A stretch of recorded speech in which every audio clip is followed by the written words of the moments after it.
sikat na BBM vloggers. Paldo si Akla Mas malaki pa ang views ko dito sa Facebook at YouTube pero di ko afford makabili ng Mustang. Rowena Guanzon. Niniwala na mabait si BBM. Correct. Kasi bakit niya ginawa ito kay Sara Duterte? He begged her. He begged her to be his running mate. But remember, Risa Ontiveros became senator nung very close sila ni Ronald Llamas. Llamas? Yeah.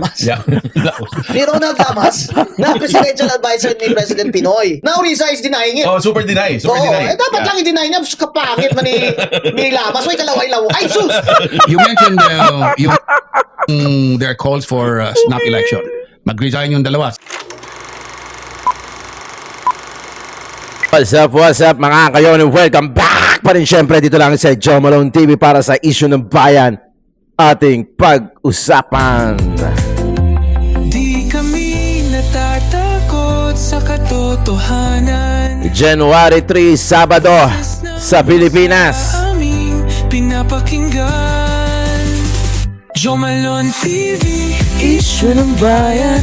Kaya naman isang magandang umaga, hapon o gabi sa inyong lahat mga kayon. Walang kinakampihan, sumasalamin Masarap maging BBM vloggers for today. sa mamamayan. Alamin kung bakit.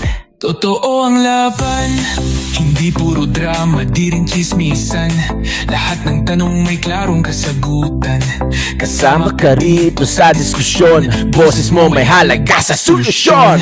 Laging alerto, mapagmatsyag, truth ang hanap, di kami natitinag. Walang palusot, walang dayaan, tunay ang serbisyo. January 3, araw ng Sabado sa Pilipinas mga kayon.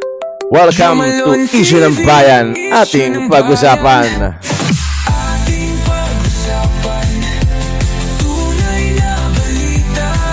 Walang kinakampihan, sumasalamin sa katotohanan lamang para sa mamamayan. Totoo ang laban, walang kulay, walang kampi. Yeah. Balita, talakayan, katotohanan para sa bayan. Alright, isang magandang umaga, hapon ng gabi. Today is January 3, araw ng Sabado dito sa Pilipinas. Welcome back! Mga kayon, Happy New Year sa atin. Siyempre, business as usual. Balik tayo sa ating programa na Issue ng Bayan, ating pag-usapan. Paki-double check naman mga kayon kung nakasubscribe na kayo. Kung hindi pa naman, siyempre, paki-subscribe na lang etong Joe Malone TV, pati na rin yung backup channel natin na nasa description. Yung mga link is just one click away para hindi na kayo maligaw-ligaw at wala nang i-recommenda pa si YouTube na iba. Pagka nilagay natin yung name ng backup channel natin, nadyan na po yung link. Bakit kamo? Dahil nag-uumpisa na ulit ang mga consultant ng I Care, We Care. Para i-report, pabaksakin, i-take down yung mga channel ng DDS dahil hindi sila marunong lumaban ng patas. So, yun yung game nila. So, yun yung way nila para mapatahimik kaming mga DDS vlogger. I-take down yung mga channel namin. Yun nga naman, pagka na-take down yung channel namin, syempre, back to start kami, pero hindi kami nila mapipigilan. Yun nga lang, back to start ka. Meaning, wala ka na namang sasahurin, iinda-inda ka na naman, iika-ika ka na naman. Kaya suporta nyo na sa akin at sa aming mga DDS vlogger. Alam ko naman solid yung samahan natin dito. Pakiclick lahat ng link sa baba sa description at paki-subscribe mga kayon. Pakiclick nyo na rin yung bell. Yun na lang, okay na ako doon. Diba? Okay na ako doon dahil kahit wala tayong masyadong kinikita compare dito sa mga papakita ko sa inyo. Ito, sa totoo lang kami mga DDS vlogger, kanya-kanya to KKB to. Kanya-kanyang bayad sa sarili. Di ba? Pero okay lang, walang problema. Gaya nga ng sinabi ko, may views o wala.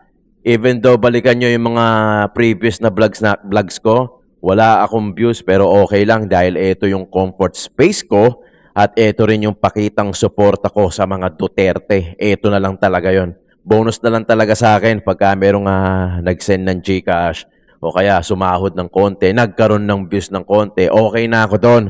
Okay na ako doon, sa totoo lang, walang halong biro. Itong susunod na papakita ko sa inyo, ito, sikat na BBM vloggers. O, according kay, hindi si Master Judea, according kay Master Judea, paldo si akla Mas malaki pa ang views ko dito sa Facebook at YouTube, pero di ko afford makabili ng Mustang at nakikinang na ginto. Napapatanong ako kung saan ba nanggaling ang pera na to bukod sa pambubudol sa vlogs at paninira sa mga Duterte. Kayo, di ba nag-iisip kung bakit biglang yumaman ito na dati kung walang libreng wifi hindi makakapag-upload ang tao na to? Pabulong naman kung ano ang sikreto mo, bata. Eto si Kent Garcia. So, dumadaan na rin to sa wall ko. Nakikita ko na rin. BBM vlogger to, kung di ako nagkakamali. Yan. So, na-post na din ni Tio Moreno to eh. Tapos yung 15 hours kahapon, Master Judea nag-post. Sabi ko, check ko nga. So, nung check ko yung page, 22 followers lang sa Facebook. Hindi ko alam sa YouTube. Sa Facebook. Hindi ko na tinignan. Hindi naman ako interesado.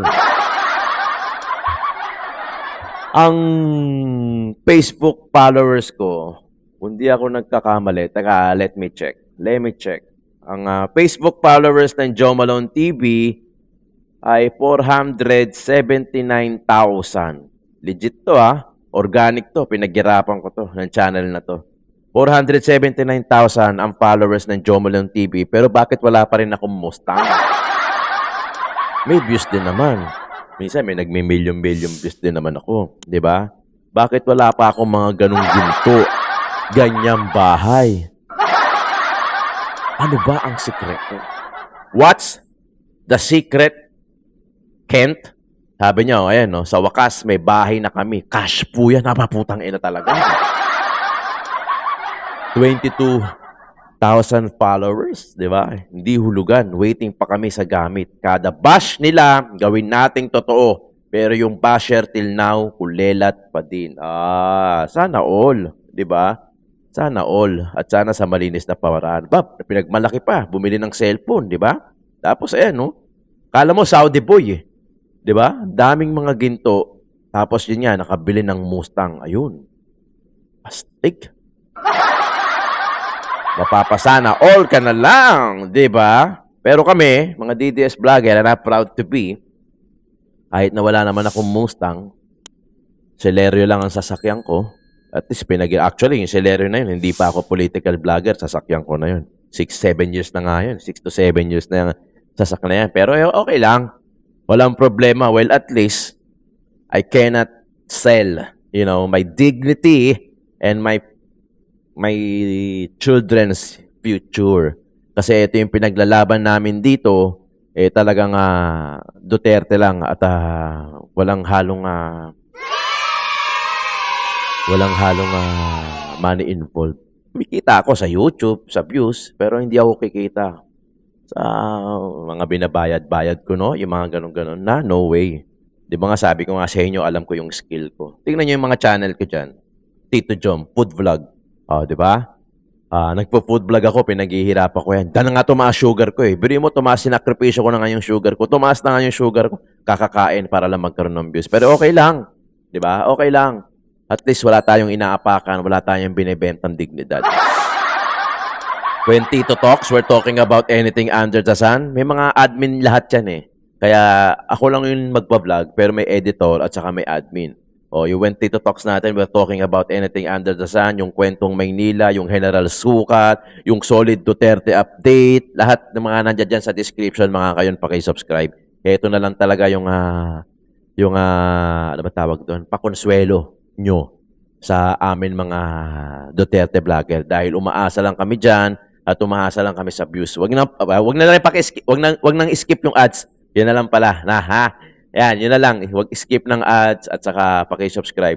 At least doon lang, kahit hindi ako makabili ng Mustang.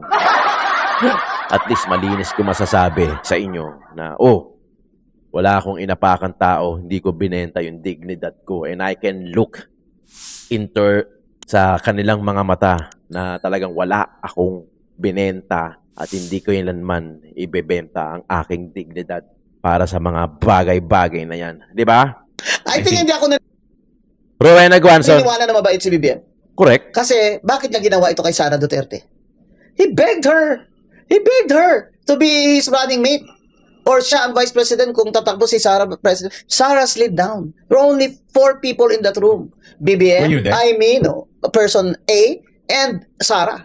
The person A told me. Oh. So, pinagbigyan ka na without even conditions kung kanino yung secretary of ganito, portfolio akin, ganyan. Wala daw demand si Sara Duterte. Di ba? Yan yung sinasabi ni Tatay Digong na bakit ka pumayag na ikaw ang vice-presidente?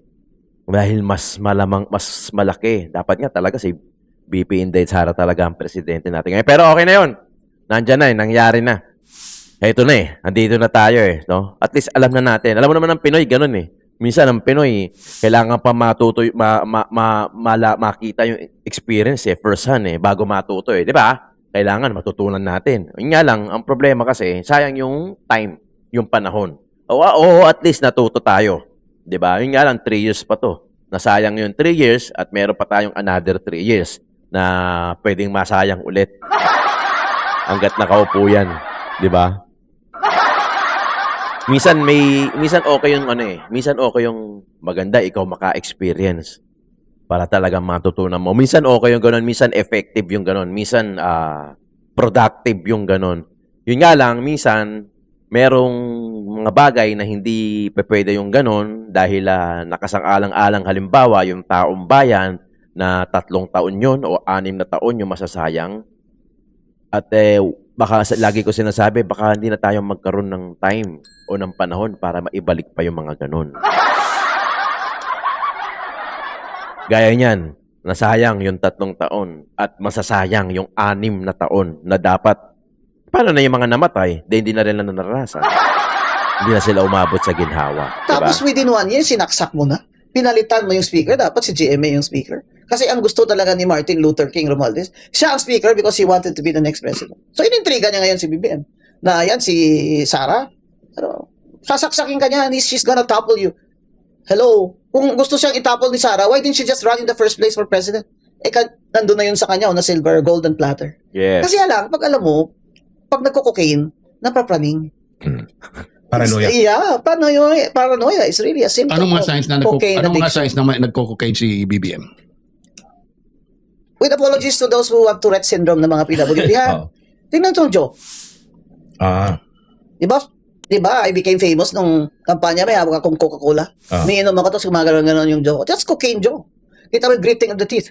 Nag-grit yung teeth. That's cocaine. Diba? Tsaka, kita mo naman yung itsura.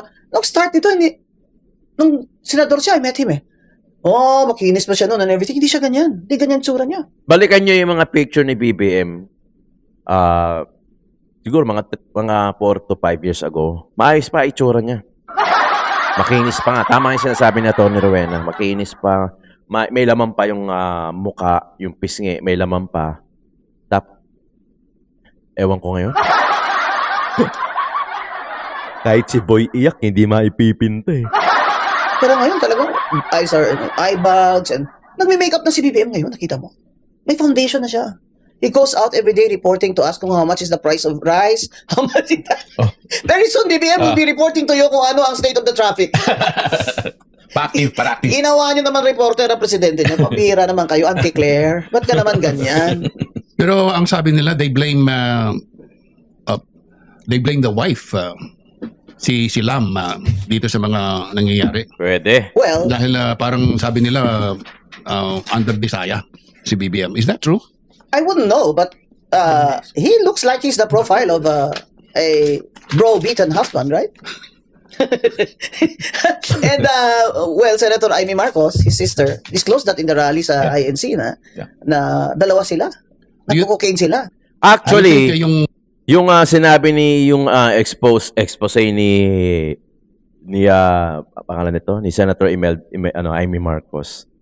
Parang siya yung nagtuldok 'Di ba? Siya yung tumuldok doon sa mga question that na nagraran sa mga utak natin na kung nag-cocaine nga etong si Bongbong. Saka yung ayaw niya magpa-hair follicle drug test. Kasi kung tingin ko may nag-a-advise kay presidente na wag mag-take ng hair follicle, na wag patulan eh. 'Di ba? Kasi kung isipin nyo, kung ikaw kinukutsa ka na magpa-hair follicle drug test, tapos alam mo sa sarili mo, halimbawa lang, alam mo sa sarili mo na malinis ka, take mo eh, para matigil na yung ano eh, para matigil na yung haka-haka ng Pinoy at mapahiya sila. Mapahiya kami. Di ba? Na hindi ka nga addict. Di ba? Pero ang tendency, siguro may nag-a-advise dyan na wag. Hayaan mo sila. Wag mong bigyan ng konkretong sagot so they keep on asking why, what, and when. Ganun eh. Gawin nating mangmang. Diba? Para na sa ganun, wag na, pagka natuto yan, alam mo, ang tao natututo sa kakatanong eh. Totoo. Diba? Kung may mga kaibigan kayong palatanong, diba, meron tayong ganun tayong kaibigan. Tamo, sila pa yung may alam. Kasi they keep on asking eh. They keep on asking, tapos nakukuha nila yung sagot, so natututo sila. Kakatanong. Di ba? Ang sa atin, kakatanong natin, walang binibigay na konkretong sagot yung gobyerno, kaya mangmang pa rin tayo. Can you just imagine kung walang mga Facebook, walang mga social media platform and the like? Malalaman pa natin to. Di ba dati, anong pambulag nila sa atin? Nung wala pa mga social media, only mainstream media. Tandaan nyo to kasi batang 80s ako. Alam nyo to. Noon, sinasabi nila lagi, walang pera ang Pilipinas. Walang pera ang Pilipinas, kaya mangungutang. Tama, di ba? Yan ang binulag sa atin. O, di ba? Can you just imagine na yung mga gustong patakbuhin sa mga probinsya, na yung mga flying voters, kung paano nila bayaran. Di naman natin alam, wala tayong ebidensya kasi wala naman nagbibideo ng time na yun eh. Di syempre, malamang talamak na talamak. Eh kung ngayon nga eh, may mga nagbibideo na eh. Marami na nakakaalam, nakakapag-post sa Facebook eh. Na sinasabi nila, may bilihan dito ng boto eh. Eh ano pa noon na walang social media? Eh talaga palang laganap. Yun nga lang, ang corruption no, may corruption din naman noon. Hindi naman ganito katindi ang puta. Ngayon, sobrang tindi ang corruption. Di ba? Na talagang to the point na, puta, sasabihin mo sa sarili mo, puta, niloloko na matagal na pala tayo niloloko. Matagal na pala yung mga ganito. Sando, nagko-cocaine. Yun ang sabi ni Amy Do you Marcos. think that yung revelation ni Amy naka-apekto sa credibility ng presidente? Yung reputation ng Yeah. I first think couple? Amy's revelation put a period on everything, lahat ng mga questions sa ulo ng mga tao who Yes. care about our country. Natuldukan eh, na parang, yun na. Ano magiging- you try to watch my PGMN episode since yesterday, it's still running now, when I challenged BBM to a hair follicle test. Because this is the only way na matigil to lahat. Yes. Sabihin lang, Take the test. ba't ayaw niya mag-test mo? Anong magiging effect nito sa presidency ni BBM? Yung revelation ni Amy? Then people will be more convinced na talagang he has very poor decision-making skills because he is addicted to cocaine. Not only because he has no proper education. No degree. It's okay, if you don't have a degree, basta hindi ka nagsinungaling. Ha? Pero siya Yes. kasi, nagsinungaling siya. Na wala naman pala siya diploma. So, etong mga revelations ni Amy ay shows na si BBM is an unreliable leader. Alam nyo, going back, noon sinasabi ko and I admit na mali pala ako. Noon sinasabi ko na sana lahat ng ang qualification ng mga senador lawyer, 'di ba? Lawyer or kailangan mga attorney, yan. Para sa ganun, alam nila yung batas first hand. 'Di ba lagi ko sinasabi yan sa inyo? Wala naman 'to kinalapas sa mga senador. Pero kasi nakita nyo yung mga politiko, nagiging bias pa nga ako during that time kasi sabi ko, sana wala nang tumakbong mga artista kasi parang, 'di ba? Kasi syempre, iba yung ang senador o ang nakaupo may alam sa batas, 'di ba? So parang ganoon. So parang category. Naging bias pa nga ako eh. Ngayon iniisip ko na lahat ng mga corrupt na politician na nabanggit from previous months and last year, lahat titulado eh. 'Di ba? Lahat titulado. Engineer, attorney pa minsan, yung iba mga may posisyon pa sa gobyerno, district engineer, USEC, yung mga ganon, secretary, 'di ba? Napansin nyo? Mali pala ako noon, ng mga time na yon. Ngayon pala, ngayon masasabi ko, okay yung sana lahat magkaroon ng kategory ang pagkakatakbo sa Senado na sana lahat attorney. Okay yon. Sana wag lang din corrupt. 'Di ba? Mahirap yung attorney nga tapos corrupt naman. 'Di ba? Okay lang din pala kahit artista, basta hindi corrupt. Minsan kasi na-generalize natin eh, na pag artista ay walang alam sa batas yan. 'Di ba? Oo, marahil, sigurado, walang alam sa batas kasi hindi naman sila. Pero pwede sila mag-aral habang nandoon sila. 'Di ba? At lalong-lalong pwede silang hindi corrupt. 'Di ba? Pwedeng hindi sila corrupt. Kasi kung ako ang tatanungin nyo, attorney na corrupt o artista na hindi corrupt, malinaw na ang pipiliin ko, artista na hindi corrupt. O kahit na hindi artista, yung walang alam sa batas pero hindi corrupt, mas okay pala ako dun. Kasi lahat ng corrupt na nabalitaan natin from the previous months, lahat titulado eh. Engineer, secretary, matagal na sa posisyon, yung mga, di ba nga sabi ko, kung magsusunog tayo ng magnanakaw sa gobyerno, puta, baka walang mata. Di ba? Because he's addicted to cocaine, what kind of decisions is he making? Which proves to you na in the last 3 years, yun na nga, yung mga decisions niya, failure. Kaya tayo, we are in this state. Pero mo ba naman, awayin mo ba naman yung China dun sa ASEAN? Wala pang presidente yung nagkaganon. Never, di ba? Na pupunta ka sa ASEAN, magsispeech ka doon, alam mo na ang premier ng China nandun, binanatan niya yung China ngayon dahil sa occupation doon sa Nilapitan Asindo. naman niya Well, because he realized na mali siya. So, gapang siya doon, no? Gumapang. Practically, gumapang siya doon eh. 3 seats away. Gumapang siya doon para nagpakumbaba siya doon. Hindi ba naman, ang ibig sabihin yan? Yan ba ang commander-in-chief nyo? General Browner? Kung biglang napaning yan at sinabi sa'yo, move your troops to Taiwan. Move your... Pero may Pilipino, manginmatay kayo dun sa Taiwan. Ano ba? Kalokohan. We're not ready for that. Nanginmatay na nga kayo dito sa NPA at sa ISIS eh. Pupunta pa kayo doon. But, he's paranoid. And when you're president of a country, that's very, very dangerous. Attorney, sa tingin mo, tatapos ba si BBM sa term niya? Yan! A few weeks ago, when I saw all the rallies, sabi ko, hindi to tatapos ng term niya. Hindi to abot ng January. Pero ngayon, pag hindi nag-rally uli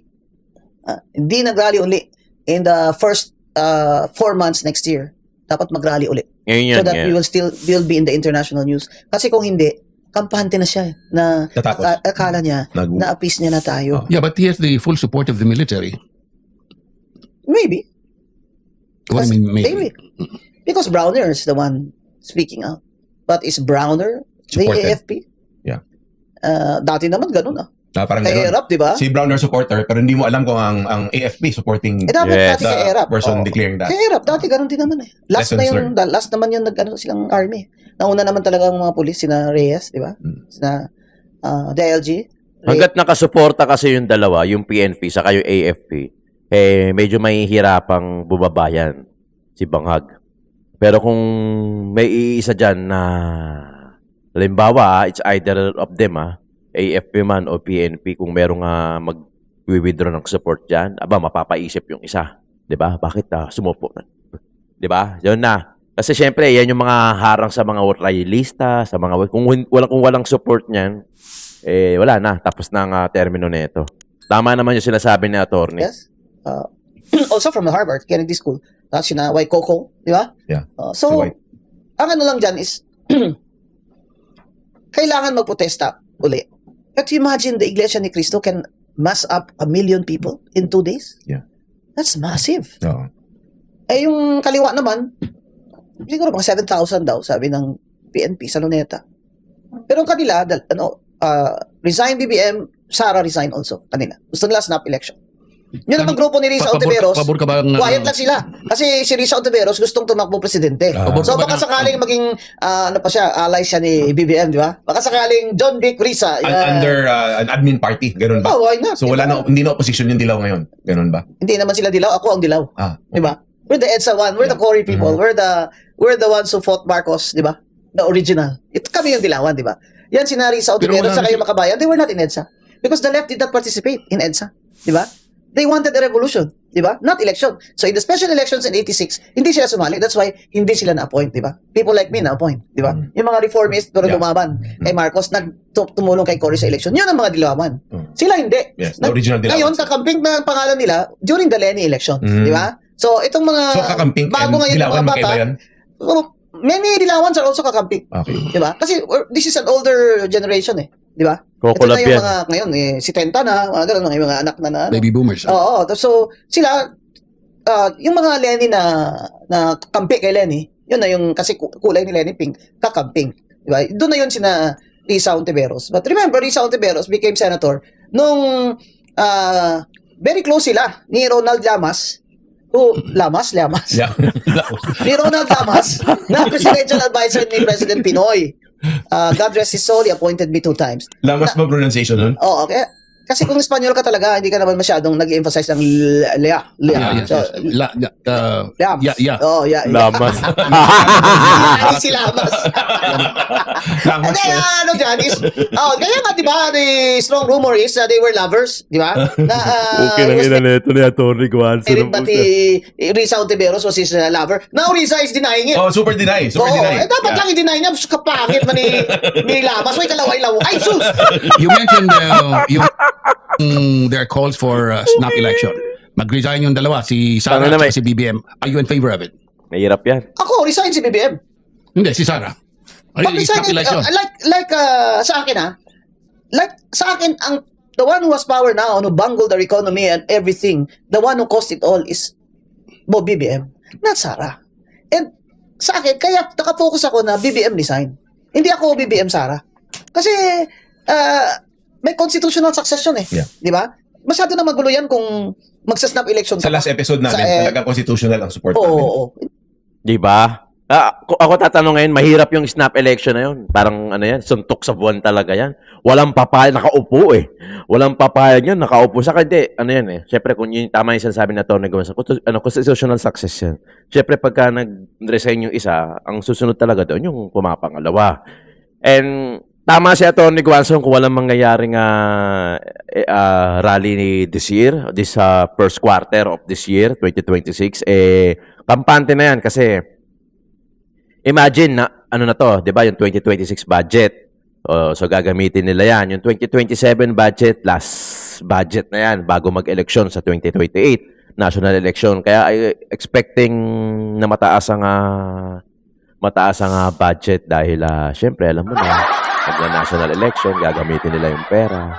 'Di ba? Kaya ang labo eh, wala talagang papalit kay BP Inday Sara. Wala sa akin Well, at least sa akin, walang papantay sa husay ngayon ni VP Inday Sara. Sino? Si Risa Ontiveros, Mario Joseph, Rafi Tulfo. Sige, name it. Bam Aquino. John Vic. Si Remulla, ombudsman. Si Bam Aquino, si Risa Ontiveros, John Vic, Sus Mario Joseph. Lenny, Sus Mario Joseph. BP Inday Sara kasi matapang. Makakatikim ulit tayo ng kamay na batas. Batas na kamay. Tapos may puso, may malasakit. Kasi hindi pa pwede bebeyin tong Pilipino. Hindi mo pa pwede bebeyin yung mga drug addict, yung mga drug lord. Pag binaby mo yan, pucha, tutuluyan ka niyan. Baby pala tirahin ka niyan. May sitwasyon na kung saan na hahatawin mo o papaluin mo yung mga anak mo ng sinturon hanger. Hindi lang pwede yung pitik-pitik sa tenga lang o pingot-pingot lang sa patilya, pingot-pingot lang sa singit, sa tagiliran. Minsan kailangan mong paluin, minsan nga nagugulpe, parang anak, para matuto ng disiplina. Paluin. just make it sure lang na ipapaliwanag mo after mo paluin. Hindi yung, para yung bata, hindi magtatanong, ba't kaya ako pinalo? Magre-rebelde ako. Di ba? Pinalo ka kasi kasalanan mo, may nagawa kang kasalanan. Ganon. Minsan, ako naniniwala ako na ang gobyerno ng Pilipinas, yung mga tao sa Pilipinas, hindi pa pwede mong bebehin yung mga yan. Kasi hindi lang, ginawa na, marami nang gumawa niyan, wala naman natuto. Sumama pa nga lalo. Kay Tatay Digong lang talaga may batas. I mean, when I say batas, talagang palo. Palo sa puwet, gulpi talaga. Ayun, natuto. Di ba? O yung mga drug lord, naghihintuan. Di ba? Sabi nila, after na lang ng term, saka natin i-resume yung business natin. Kasi wala na silang option. Di ba? Kasi kapag tinuloy-tuloy nila yon, mayayari lang sila ng Tatay Digong dahil matindi ang kampanya ni Tatay Digong sa drugs dahil nga I hate drugs. Kaya talagang hinintay na lang nila matapos yung termino ni Tatay Digong at nung natapos nga, ayun na nga, nag-resume sila ng negosyo at ayun, marami na namang biktima ngayon. Mga kayon, maraming salamat sa pagtutok at pagtangkilik dito sa Joe Malone TV, Issue ng Bayan, ating pag-usapan.